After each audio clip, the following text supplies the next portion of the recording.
नमस्कार विद्यार्थियों।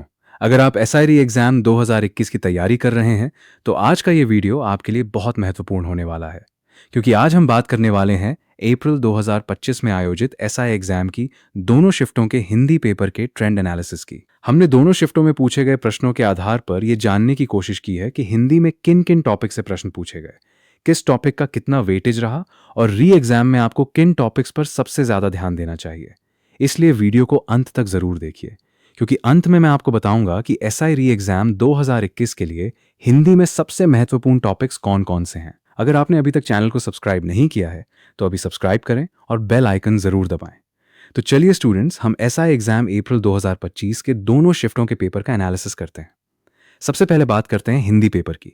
हिंदी पेपर में कुल 100 प्रश्न निर्धारित हैं। अप्रैल 2025 की दोनों शिफ्टों के ट्रेंड को देखने पर एक बात बिल्कुल स्पष्ट दिखाई देती है कि हिंदी में केवल सामान्य व्याकरण ही नहीं, बल्कि शब्द शुद्धि, वाक्य शुद्धि, पारिभाषिक शब्दावली, मुहावरे, लोकोक्ति और शब्द ज्ञान जैसे टॉपिक्स पर भी अच्छा फोकस रहा।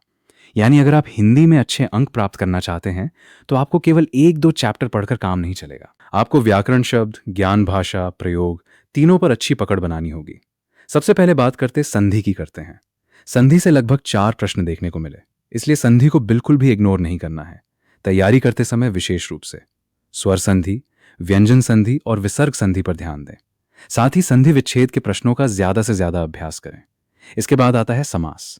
समास से लगभग 2 प्रश्न रहे। इसमें आपको विशेष रूप से तत्पुरुष, कर्मधारय, द्वंद्व, बहुव्रीहि और अव्ययी भाव समास की पहचान अच्छी तरह करनी चाहिए। केवल परिभाषा याद करने के बजाय उदाहरणों के माध्यम से तैयारी करें। उसके बाद उपसर्ग से 2 प्रश्न और प्रत्यय से 2 प्रश्न देखने को मिले, इसलिए उपसर्ग और प्रत्यय को भी मजबूत करें। परीक्षा में अक्सर पूछा जाता है कि किसी शब्द में कौन सा उपसर्ग या प्रत्यय लगा हुआ है, इसलिए महत्वपूर्ण उपसर्गों और प्रत्ययों की सूची बनाकर रिवीजन करें। अब आता है एक बहुत महत्वपूर्ण टॉपिक, तत्सम और तद्भव शब्द। इस टॉपिक से लगभग 7 प्रश्न का वेटेज देखने को मिला, यानी ये आपके लिए हाई प्रायोरिटी टॉपिक है। विद्यार्थियों को तत्सम तद्भव के महत्वपूर्ण शब्दों की एक अच्छी सूची तैयार करनी चाहिए, जैसे अग्नि, आग, दुग्ध, दूध, दंत, दांत आदि। इस टॉपिक को बार बार रिवीजन करें तथा संज्ञा से 2 प्रश्न और सर्वनाम से 2 प्रश्न पूछे गए, इसलिए संज्ञा के प्रकार और सर्वनाम के प्रकार को अच्छी तरह पढ़ें। विशेष रूप से उदाहरण आधारित प्रश्नों का अभ्यास करें। आगे बढ़ते हैं विशेषण, क्रिया और अव्यय की तरफ, जिसमें विशेषण से 2 प्रश्न, क्रिया से 2 प्रश्न और अव्यय से 2 प्रश्न का ट्रेंड देखने को मिला। इसके साथ क्रिया विशेषण से 1 प्रश्न और निपात से 1 प्रश्न भी रहा। इसलिए पार्ट्स ऑफ स्पीच से जुड़े सभी टॉपिक्स को एक साथ तैयार करें। अब बात करते हैं पर्यायवाची और विलोम शब्दों की। पर्यायवाची से लगभग 3 प्रश्न और विलोम शब्द से 3 प्रश्न देखने को मिले। ये ऐसे टॉपिक्स हैं जिनमें कम समय में अच्छे अंक प्राप्त किए जा सकते हैं, इसलिए रोजाना कम से कम 20-25 महत्वपूर्ण शब्दों का अभ्यास करें। और शब्द युग्म से लगभग 4 प्रश्न का ट्रेंड रहा। इसमें मिलते जुलते शब्दों के अर्थ और उनके सही प्रयोग पर ध्यान देना बहुत जरूरी है। शब्द युग्म के लिए अलग नोटबुक बनाकर रोज रिवीजन करना काफी फायदेमंद रहेगा। अब बात करते हैं एक बेहद महत्वपूर्ण टॉपिक, शब्द शुद्धि की। शब्द शुद्धि से लगभग 8 प्रश्न का वेटेज देखने को मिला। इसका मतलब साफ है कि यह आपके लिए बहुत हाई प्रायोरिटी टॉपिक है। आपको अशुद्ध और शुद्ध शब्दों की प्रैक्टिस करनी चाहिए, खासकर वे शब्द जिनमें अक्सर मात्रा, वर्ण या वर्तनी की गलती होती है। अगर री एग्जाम में इसी तरह का ट्रेंड रहता है तो शब्द शुद्धि से अच्छे प्रश्न आने की संभावना को ध्यान में रखते हुए इसकी तैयारी मजबूत रखें। इसके बाद आते हैं लिंग, वचन, पुरुष और काल। लिंग से 2 प्रश्न, वचन से 2 प्रश्न, पुरुष से 1 प्रश्न और काल से 2 प्रश्न का ट्रेंड रहा। ये टॉपिक्स देखने में छोटे हैं लेकिन परीक्षा में बहुत उपयोगी हैं, इसलिए इन्हें छोड़ने की गलती बिल्कुल न करें। इसके बाद पक्ष से 1 प्रश्न, वृत्ति से 1 प्रश्न और वाच्य से 2 प्रश्न देखने को मिले।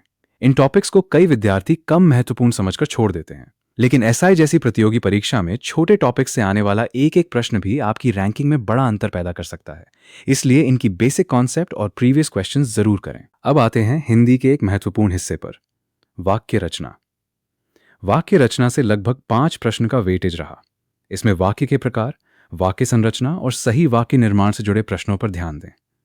इसके बाद आता है वाक्य शुद्धि। वाक्य शुद्धि से लगभग 7 प्रश्न का ट्रेंड देखने को मिला, यानी यह भी हाई प्रायोरिटी टॉपिक है। आपको अशुद्ध वाक्यों को पहचानना और उन्हें शुद्ध करना सीखना होगा। विशेष रूप से लिंग, वचन, कारक, क्रिया और शब्द क्रम से संबंधित गलतियों का अभ्यास करें। और विराम चिन्ह से लगभग 5 प्रश्न का वेटेज रहा। इसमें पूर्ण विराम, अल्प विराम, प्रश्नवाचक, विस्मयादि बोधक, उद्धरण चिन्ह आदि का अच्छी तरह अभ्यास करें। अब आते हैं मुहावरे और लोकोक्ति पर। मुहावरों से लगभग 5 प्रश्न और लोकोक्ति से भी लगभग 5 प्रश्न का ट्रेंड रहा, इसलिए इन दोनों टॉपिक्स को बिल्कुल भी इग्नोर ना करें। केवल अर्थ याद करने के बजाय मुहावरे और लोकोक्ति का वाक्य में सही प्रयोग भी समझें। और अब बात करते हैं सबसे महत्वपूर्ण टॉपिक्स में से एक की, पारिभाषिक शब्दावली। इससे लगभग 10 प्रश्न का वेटेज देखने को मिला, यानी हिंदी पेपर में यह बहुत महत्वपूर्ण टॉपिक बन जाता है। आपको प्रशासन, शिक्षा, विज्ञान, कानून, राजनीति, अर्थव्यवस्था और सामान्य कार्यालयीन भाषा से जुड़े महत्वपूर्ण पारिभाषिक शब्दों की तैयारी करनी चाहिए। इस टॉपिक की एक अलग सूची बनाकर रोज रिवीजन करें।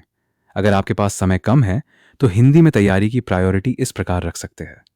तो विद्यार्थियों, ये था अप्रैल 2025 की दोनों शिफ्टों के आधार पर एसआई री एग्जाम 2021 के लिए हिंदी विषय का पूरा ट्रेंड एनालिसिस। अगर आप एसआई री एग्जाम 2021 की तैयारी कर रहे हैं तो इस एनालिसिस को जरूर ध्यान में रखें और खासकर हाई वेटेज टॉपिक्स को बार बार रिवाइज करें। अगर आपको ये एनालिसिस उपयोगी लगा हो तो वीडियो को लाइक करें, अपने एसआई की तैयारी करने वाले दोस्तों के साथ शेयर करें और ऐसे ही एग्जाम एनालिसिस और तैयारी से जुड़ी वीडियोस के लिए चैनल को सब्सक्राइब जरूर करें। मिलते हैं अगले वीडियो में एक नए और महत्वपूर्ण टॉपिक के साथ। जय हिंद।